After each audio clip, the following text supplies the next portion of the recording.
Zone Arctique, la capsule d'actualité du Grand Nord canadien avec Nelly Guidici.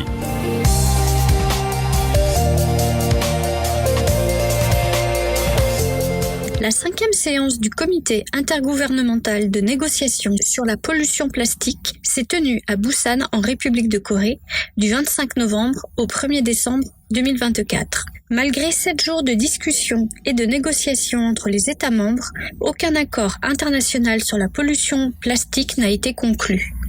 Pour le Conseil circumpolaire inuit, présent durant cette semaine, la situation est très préoccupante. Non seulement les États n'ont pas été en mesure de se mettre d'accord, mais le processus de négociation a été entaché de difficultés, selon Sarah Olsvig, présidente du Conseil circumpolaire inuit.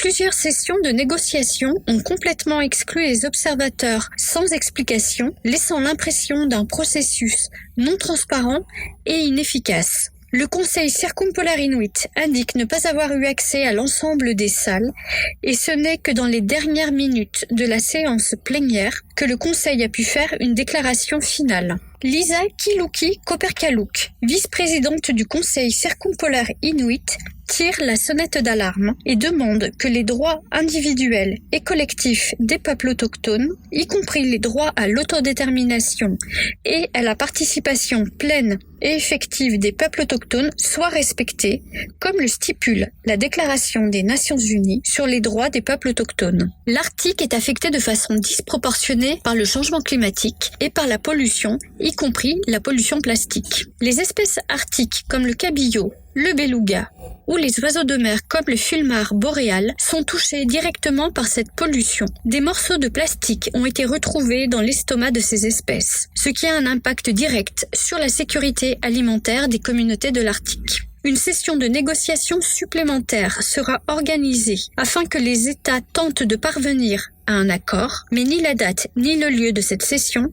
n'ont encore été dévoilés.